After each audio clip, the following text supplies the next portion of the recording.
Bismillahirrahmanirrahim. Indonesia yang hilang masih bersama Rektor Universitas Al-Azhar Indonesia. Beliau adalah Profesor Dr. Insinyur Asep Saifuddin MSc. Nah, kali ini kita akan sama-sama mendengar apa paparan beliau, apa pendalaman dari beliau perihal belajar di tengah pandemik. Kenapa mesti dengan Profesor Dr. Asep Saifuddin? Karena beliau ini guru sekali, maksud saya guru banget begitu. Beliau memang bercita-cita menjadi dosen, menjadi guru, dan sangat menikmati profesinya sebagai guru besar. Jadi menurut saya sangat tepat kalau kita bertanya belajar di tengah pandemik itu seperti apa.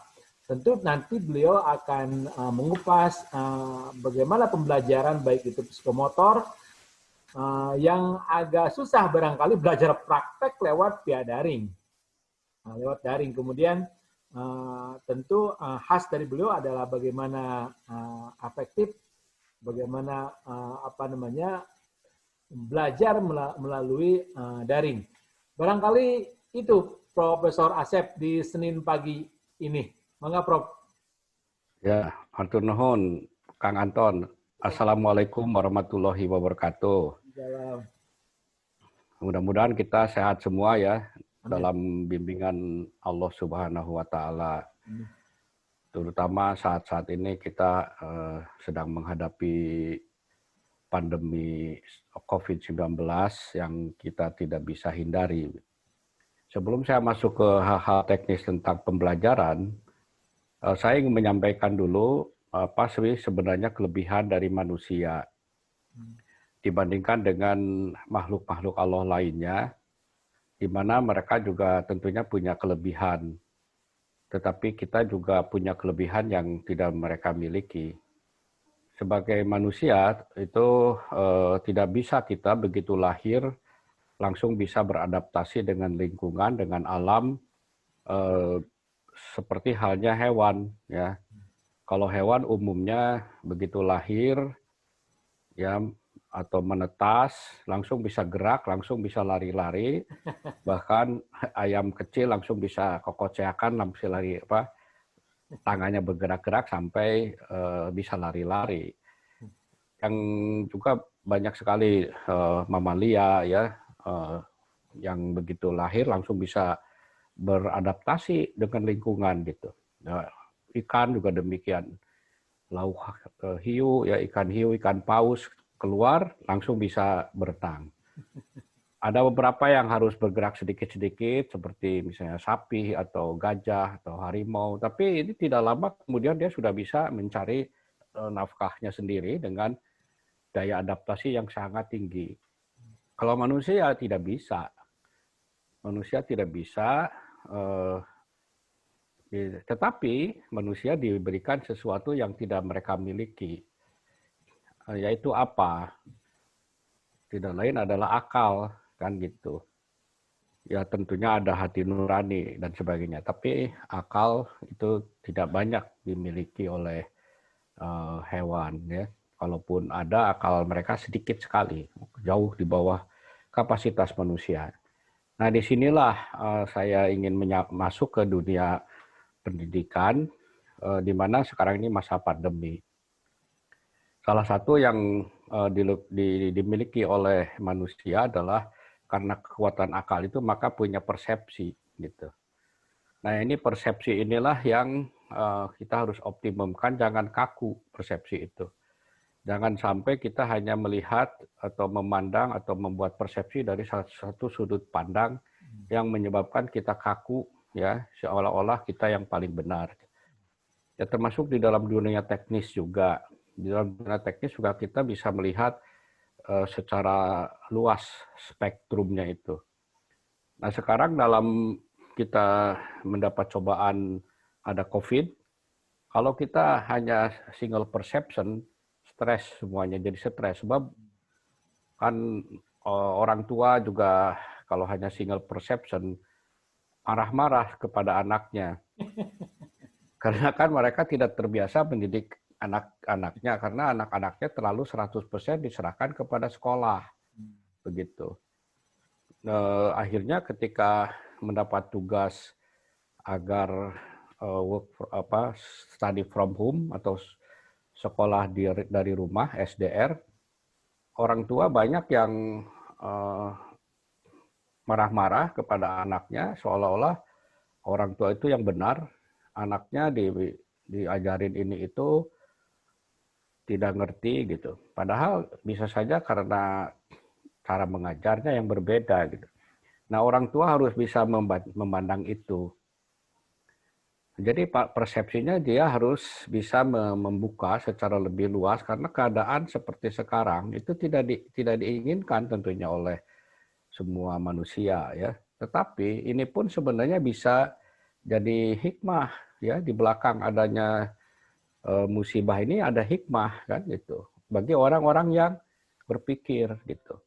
Ya hikmah bisa menemukan obat-obatan, menemukan vaksin, menemukan kembali keunggulan jamu gitu ya, sumber-sumber alam yang ada di Indonesia khususnya atau di dunia lah, seperti misalnya jahe dan lain-lain sekarang terangkat kembali ya kalau kita perspektifnya diperluas. Tapi kalau perspektifnya sempit ya sekolah kuno jadi imah gitu, tidak sadar bahwa itu sebenarnya keadaan kan gitu. Kalau menurut saya memang ini keadaannya demikian sebab virus itu sifatnya menyebar melalui kerumunan.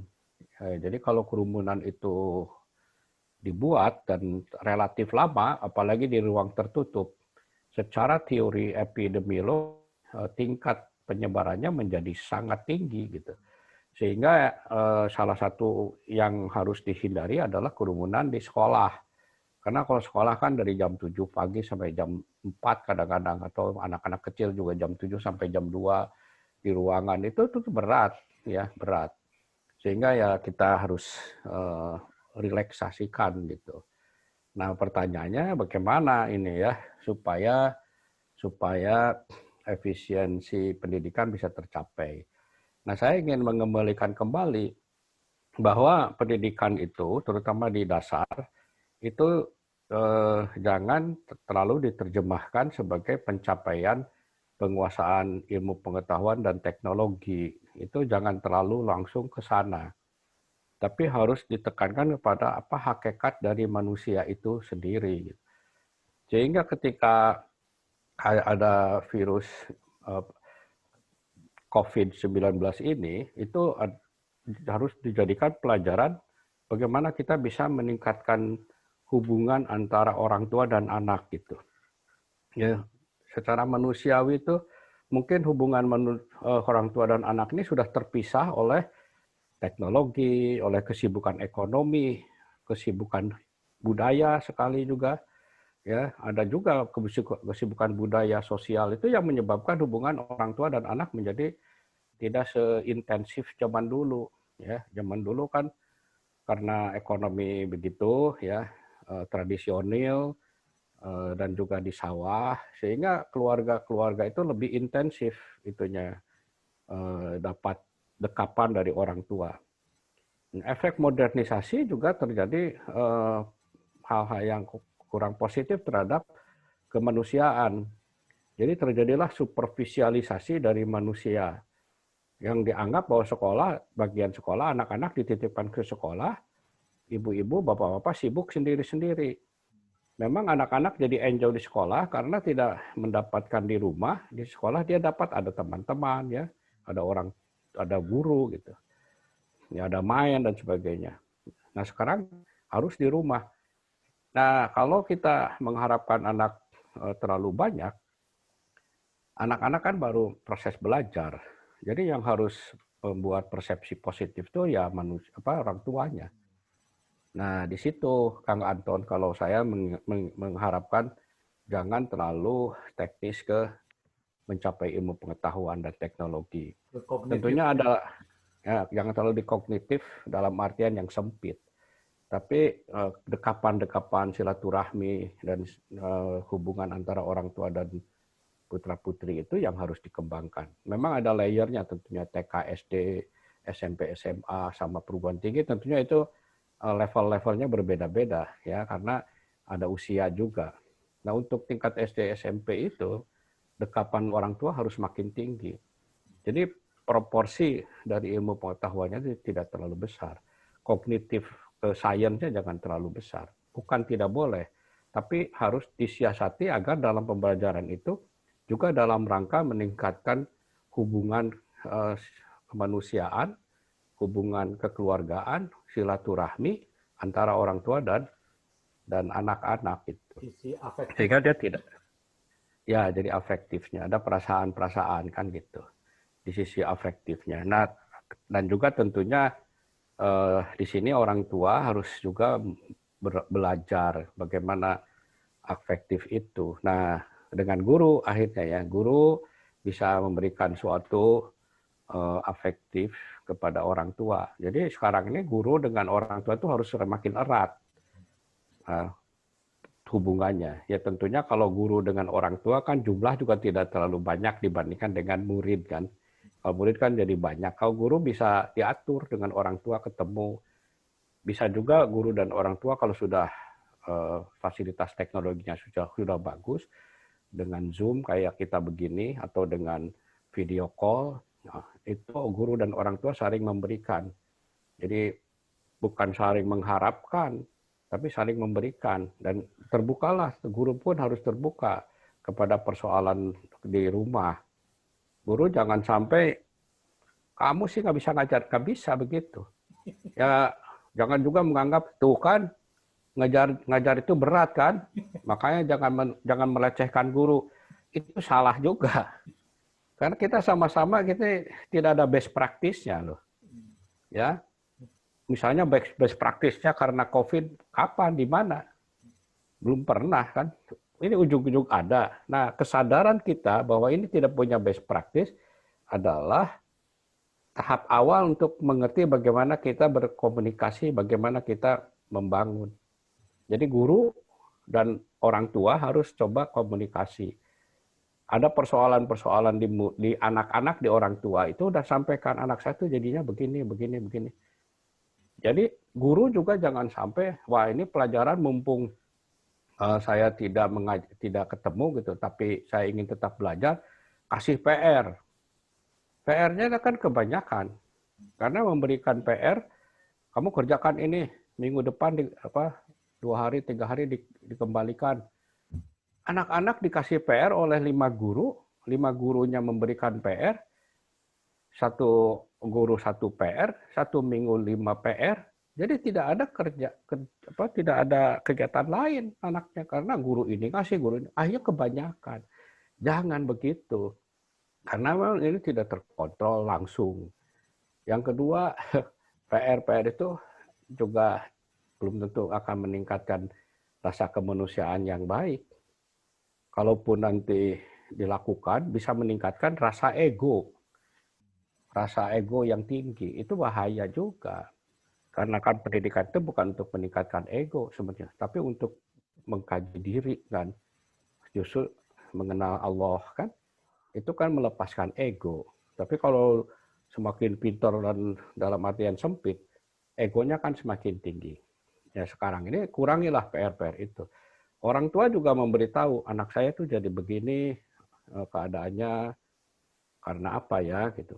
Ternyata diteliti salah satu penyebabnya lah terlalu banyak PR. Coba dikurangi, jangan ya ibu awasin dong itu anak ibu. Karena kami kan tugasnya memberi PR. Jangan begitu.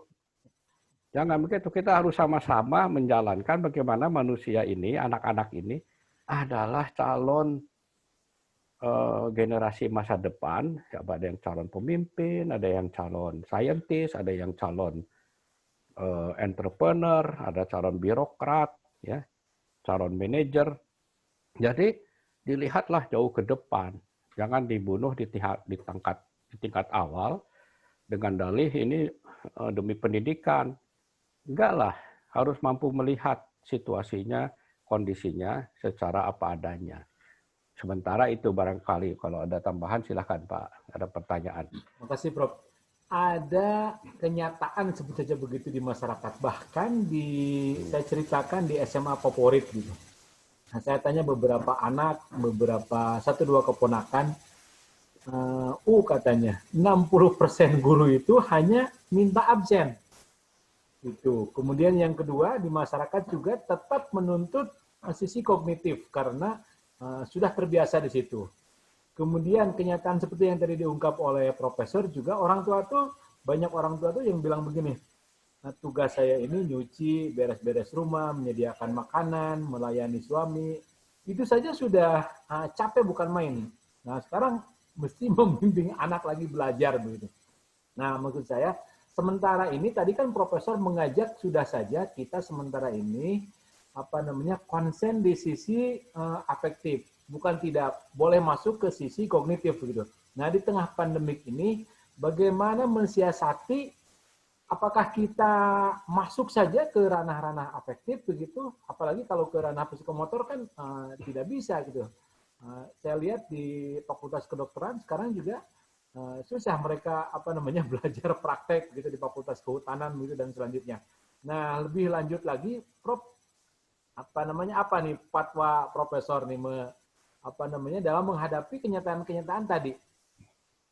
Ya, begini ya. Ini dari berbagai pihak secara umum ada tiga modalitas yang harus dikuasai oleh orang tua atau murid atau guru dan guru ya, terutama yang senior lah guru dan orang tua. Modalitas pertama adalah acceptance, penerimaan terhadap kenyataan ini. Bahwa saya sebagai ibu rumah tangga yang memang tukang cuci, tukang setrika, belanja, itu nikmati. Ya. Bukan sebagai tugas, sebagai dinikmati saja bahwa itu adalah bagian dari akseptansi saya di dalam kehidupan. Gitu. Ya, sebab kalau dikotomikan tugas saya ini, tugas Bapak itu akhirnya pakai getreng tuh. Ya lamun orang yang mana coba duit. Nah, itu isinya saya juga mengerjakan ini tiap hari, kamu nggak bisa makan. Itu dikotomi, itu tidak menerima keadaan. Jadi, keikhlasan menerima keadaan itu sangat penting. Ya, keikhlasan secara kafah, ya, secara total bahwa ini demikian. Apalagi sekarang ada pandemi, makanya persepsinya pun juga harus dirubah, harus mampu menerima, ya, atau acceptance, kemampuan menerima kenyataan itu yang pertama. Yang kedua adalah melakukan semuanya itu dengan sebahagia mungkin, atau yang disebut enjoyment. Menerima tadi acceptance, kemudian enjoy. Lakukanlah dengan enjoy ya, dengan penuh keceriaan. Ya tentunya atur waktu ya, jangan merasa wah enjoy nih tidak ada dari pagi sampai sore kerja terus, itu juga tidak enjoy. Tapi kalau enjoy kan ada waktu-waktunya ya, kita bergerak, beristirahat ada, tapi nikmati itu ya sebagai suatu hal yang memang harus kita jalankan gitu. Ini ada atau tidak ada pandemi pun saya pikir perlu acceptance and enjoyment itu. Tetapi di dalam keadaan pandemi harus semakin tinggi daya awareness kita, daya kesadaran kita dalam menjalankan bagaimana kita menerima itu dan juga bagaimana kita bahagia menjalankannya. Itu yang kedua. Yang ketiga adalah antusias. Antusias itu ingin mencapai sesuatu dengan rasa syukur, karena antusias itu sebenarnya itu Tuhan. Antusias itu sebenarnya adalah mengerjakan sesuatu untuk mencapai katakan cita-cita atau goal ya, termasuk misalnya bergerak ke pasar gitu, bergerak membeli barang itu dengan antusias, artinya ada bimbingan Tuhan, bimbingan Allah gitu. Nah, dengan demikian maka tidak akan ada terjadi yang sifatnya saya yang paling berjasa, kamu tidak. Nah, dicobalah dengan adanya virus sekarang ini ya, masuk, di mana begitu ada virus masuk, maka ada ketentuan tidak boleh sekolah. Ya, ketentuan tidak boleh berkerumun. Salah satunya di sekolah, terpaksa sekolahnya dikerumahkan atau study from home. Nah, itu nggak bisa ditolak. Nah, daya acceptance itu bahwa ini memang demikian. Jangan merasa ada tambahan pekerjaan yang menambah pekerjaan menjadi beban. Jangan. Cintailah anak-anak itu karena bagaimanapun anak-anak sekarang lebih banyak di rumah gitu dibandingkan dengan sebelum ada pandemi. Nikmati itu gitu. Jangan dianggap sebagai beban, justru menyebabkan dia menjadi stres dan mohon maaf banyak kan akhirnya mohon maaf nih membunuh gitu kan. Banyaknya atau bunuh diri itu jangan sampai. Karena apa? Karena acceptance-nya itu harus kita tinggikan. Terimalah. Disitulah kecintaan terhadap anak. Ya. Nah pada saat itu anak juga bisa merasakan. Ya, kalau kita mencintai anak dengan sungguh-sungguh, anak tuh juga merasakan bahwa ini bukan superficial, ya bukan superficial gitu, dinikmati oleh anak pun, anaknya sehingga bisa enjoy juga mengerjakannya itu, karena Bu ada PR saya kerjain ya, nanti si ibunya karena mencintai, iya Dek, kalau nanti Ibu bisa bantu, Ibu bantu ya. Kalau enggak nanti Ibu tanya dulu ke bu gurunya, telepon. Gurunya juga jangan menganggap Ibu harus tahu, jangan. Karena memang beda fungsi-fungsinya. Di situ sebenarnya proses pendidikan. Guru harus mengerti orang tua. Orang tua harus mengerti anak. Yang paling korban kan anak. Kalau guru dan orang tua tidak mengerti, korban kan anak. Karena anak menjadi stres oleh gurunya disuruh, ya PR banyak gitu ya, absensi gitu. Oleh orang tuanya diajarin tetapi tidak mengerti, akhirnya anak korban. Kan kalau anak korban kan, mohon maaf banyak juga kan akhirnya anak tuh jadi nelongso gitu ya. Mudah-mudahan tidak sampai bunuh diri, tapi ada kan, ada itu. Saya merasa ini pendidikan yang salah, walaupun yang katakan bunuh diri itu cuma 1-2, tapi itu jangan sampai terjadi. Berarti tidak paham itu apa esensi pendidikan. Kayak guru pun jangan terlalu formalitas, PR, absensi. Kenapa absensi? Karena diminta oleh Bapak Kepala Sekolah. Bapak Kepala Sekolah juga karena dikontrol oleh para penilik. Terlalu mengorbankan esensi itu, Kang Anton. Esensinya itu bukan di situ. Pendidikan itu bukan di superficialitas administrasi, bukan. Administrasi itu hanya mendukung aja gitu. Itu kurang lebih. Seolah-olah profesor ingin berkata bahwa dengan terciptanya atau diciptanya kebahagiaan di rumah di masa pandemi ini, dengan digenjotnya katakanlah begitu sisi humanisme, sisi afektif, itu lambat laun akan mengejar ketertinggalan dari sisi kognitif. Nah pertanyaannya, seberapa jauh peluang kebahagiaan di rumah, hayal falah di rumah, itu bisa mendorong atau mengejar ketertinggalan sisi kognitif, Prof. Ya, kan kebahagiaan itu kan berefeknya kemana-mana ya, efek positifnya kemana-mana, ya, termasuk kepada daya tahan tubuh gitu. Ya, kebahagiaan di rumah. Kemudiannya kesadaran tadi ada 3 modalitas itu kan mencapai pada suatu kebahagiaan. Begitu kebahagiaan itu terwujud gitu, maka dia juga akan imun. Dan pada saat kebahagiaan terwujud dan ruang menjadi lebih luas, maka persepsi pun menjadi lebih luas. Persepsi orang-orang pun tidak single bahwa saya tugasnya ini, guru tugasnya itu, murid tugasnya ini, terlalu dikotomikan, parsialitas. Tapi kalau persepsinya diperluas, maka akan muncul kreativitas, ya. Karena dia begini, ya, ada sini kreatif, nah, inovasi muncul, kreativitas muncul. Kalau kreativitas dan inovasi muncul, ada keinginan keingintahuan dari anak-anak itu karena keterbukaan, karena dia bahagia. Oh, ini akhirnya bertanya, Bu, kalau Amerika itu ada di mana, Bu? Oh, cobalah buka ini. Nah, belajar aja akhirnya kan. Termasuk juga ini misalnya yang sudah masuk ke misalnya tanaman. Kenapa ini, Bu, tanam ini lambat munculnya, yang ini cepat gitu misalnya. Oh, ini karena ini kena dipupuk, kalau ini tidak. Nah, itu akhirnya inovasi-inovasi, imajinasi yang juga akhirnya memunculkan kreativitas, itu akan mengejar ketertinggalan gitu. Beda dengan yang dipaksakan seolah-olah dia udah mengerti, digeber, kemudian dia sudah hafal, tetapi opininya tertutup, persepsinya tertutup, inovasinya tertutup, maka dia akan segitu-segitu saja. Tidak terbuka terhadap perubahan-perubahan. Dan juga tidak ada kreativitas. Nah, kalau sudah ada kreativitas kan dia, saya mau coba ini, saya coba itu, gitu.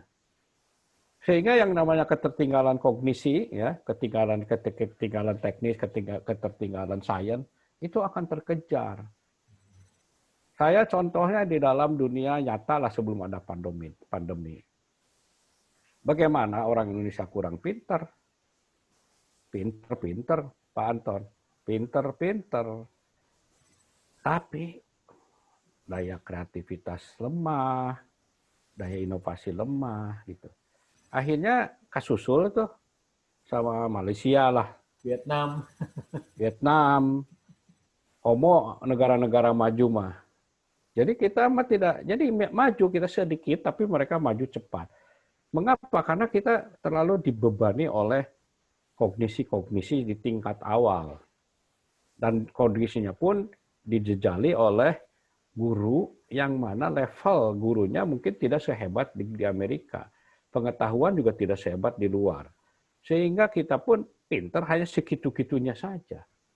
Yang dibutuhkan itu bukan sekedar kepintaran, tapi yang dibutuhkan itu adalah keterbukaan, kemudian keinginan tahuan, ya, kuriositas, kemudian kreativitas menjalankan keinginan tahuan itu. Nah, itu yang harus dikembangkan sehingga ujungnya kita akan capai itu ketertinggalan itu. Tapi kalau udah ada pandemi, digeber lagi dengan model seolah-olah tidak ada pandemi, hanya beda cara, bahaya tuh. Kalau hanya beda cara bahaya, karena kan tidak ada paradigma yang berubah. Caranya gitu-gitu keneh, hanya beda, konten yang diberikan gitu-gitu keneh.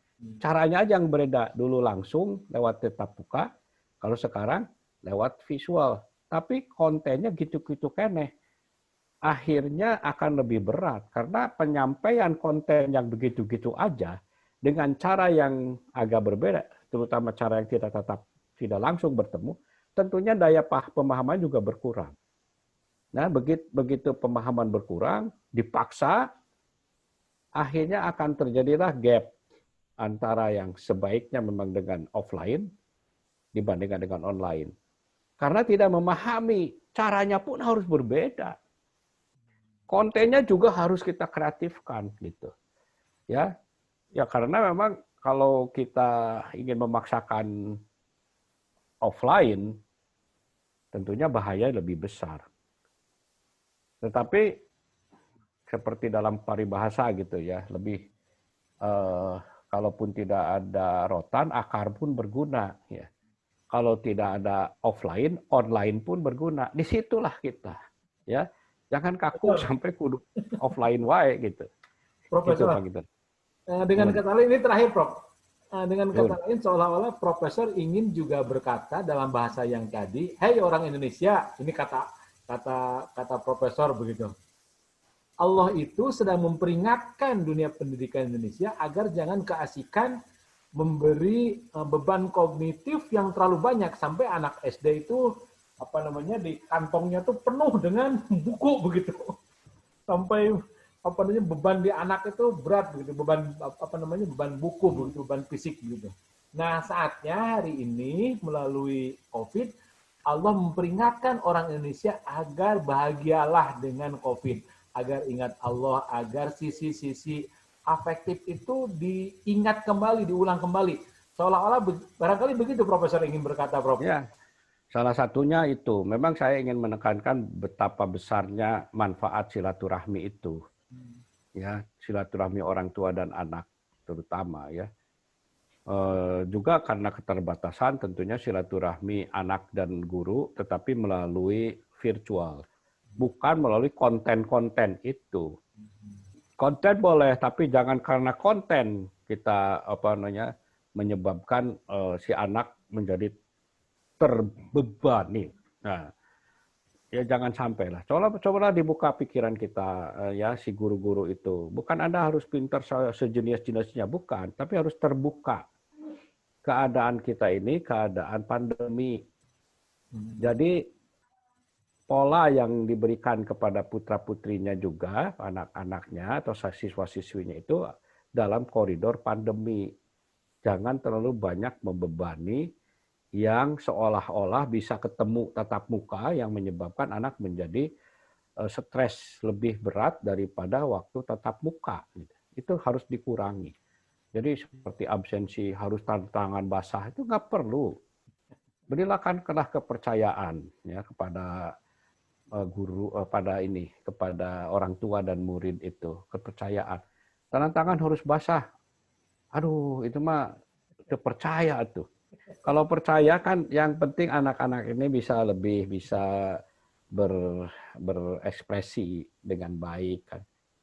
Kan sebenarnya tujuannya nanti tujuan dari akhir pendidikan itu adalah kemanusiaan yang tinggi kan. Yang dicirikan dengan kreativitas, inovasi. Ya, nanti efeknya mendapatkan ekonomi, jangan dibalik. Supaya kalian dapat ekonominya tinggi, bukan. Kalau itu beban, nah, kalaupun tercapai tidak bahagia. Ya, yang harus kita capai itu kan kebahagiaan, kemanusiaan yang tinggi, akhirnya kreativitas tinggi, inovasi tinggi, efeknya ekonomi juga jadi tinggi. Kalau sekarang dibalik Indonesia ingin naik, beban. Akhirnya malah mundur. Iya berat karena kan stres. Stres. Memang saya pikir juga perlu ada target, tapi jangan ditargetkan yang akhirnya terlalu ekonomi. Harus kepada manusianya. Sehingga manusia itu menjadi benar ya gitu. Oh saling isi ya gitu. Saling asih secara asuh gitu. Bukan saling rebut, orang ekonomi can menang direbut ke orang. Itu ngerebut. Akhirnya kan rebutan-rebutan yang terjadi. Jangan, Indonesia ini harus membangun solidaritas yang tinggi, gotong royong, saling asih dan asuh. Ya, dan itu ada di pendidikan. Dan makanya dulu disebut taman akademik. Iya. Akademik itu yang harus paling nalar. Yang memang ada kelebihan di akademik itu ada persepsinya kan lebih, nalarnya lebih ya. Pengetahuannya juga lebih. Tapi jangan meningkatkan kesombongan. Karena kalau sudah sombong, akhirnya egonya muncul, akhirnya penekanan yang terjadi. Guru itu harus tawadu, ya harus humble guru itu. Ya dan guru, kalau saya sih guru itu memang yang paling tinggi ya. Bukan sebut profesi kalau menurut saya. Guru itu memang adalah sosok yang paling tinggi, yang bisa menerangi ruang gelap kan gitu. Itu jadi harapannya ini ke depan belajarlah kita dari situasi pandemi ini untuk meningkatkan silaturahmi lebih esensial lagi antara guru dan ibu bapak di rumah, antara guru dan anak didik siswa, antara bapak dan ibu di rumah dengan putra putrinya. Ayo jadikanlah sebagai satu kesatuan. Itu message saya terakhir. Hatur nuhun Prof. Ini kiranya daging semua kata kawan-kawan. Amin. Ya mudah-mudahan bermanfaat ya. Iya. Ini maaf nggak lama karena